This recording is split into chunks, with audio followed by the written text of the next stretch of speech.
All right, for this activity, we are going to be doing the snap gauge. Now, pay close attention because this one is in millimeters once again, so make sure it's set when you get in there. And then here's how we're going to do this. We're going to start off by making a rectangle. Then we're going to draw this little half circle here with an arch. And then we're going to add these little teeth in here. And then we're going to dimension those, finish with some fillets and some chamfers to finish off our final product. So here we go. We're going to start by creating a new part studio. Create part studio.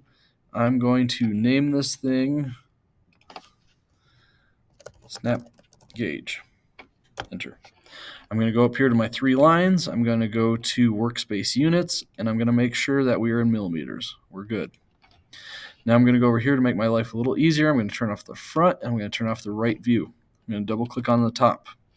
I'm going to go to sketch, and I'm going to choose this piece of paper to sketch on, and I'm going to grab instead of a center point, I'm going to use a corner rectangle on this project. I'm going to click on the origin right here, and I'm going to drag it right over here. I need to put my dimensions in, so my bottom dimension is going to be 130, and my side dimension is going to be 60. Save those. Now I'm going to add my arc here. I'm going to go to, where are we at? 3-point arc. I'm going to put it somewhere on here. I'm going to choose this here, and I'm going to go do something kind of like this. Now, obviously that's too small, so I'm going to change this dimension. I'm going to click on dimension. I'm going to click on this circle right here, and I'm going to add a radius of 40. Next, I'm going to add a circle right here so that I can make my hole. So I'm going to do center point circle. I'm going to do the center of this arc, and I'm going to put it right here. And then I'm going to dimension that to 40. Let me back up.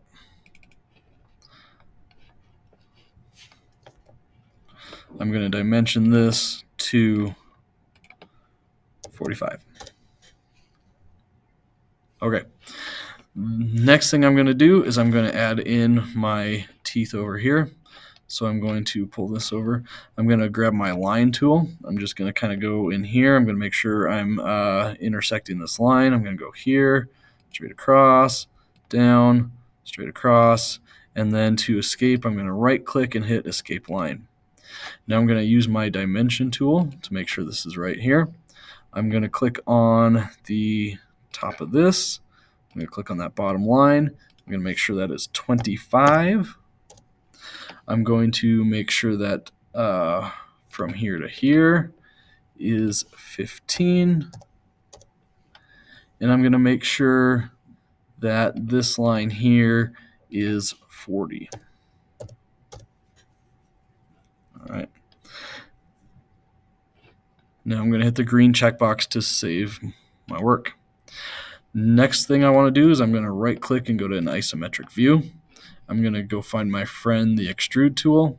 I'm going to set the unit extrude to what it needs to be. I'm going to change this to 50 millimeters. And then I'm going to select the things I want to extrude. So I'm going to extrude this. I'm going to extrude that. And then I'm going to hit the green checkbox because that looks pretty good so far. Next thing we need to do is we need to add in our fillets and our chamfers, okay?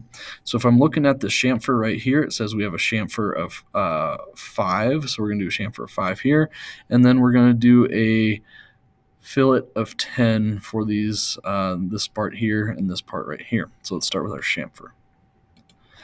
So we're going to go over here, we're going to find the chamfer, and we're going to set that to 5 degrees. Looks like it's already there. I'm going to click on this one edge here.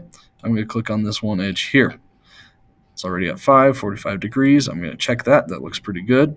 Then I'm going to go find my fillet tool. I'm going to make sure the radius is set to 10 millimeters. Looks like it's already there. I'm going to click on this little groove here. I'm going to click on this little groove here. And I'm going to hit the green checkbox. Now if I right click here and hit edit appearance, I can choose a cool color, and bam, we are done.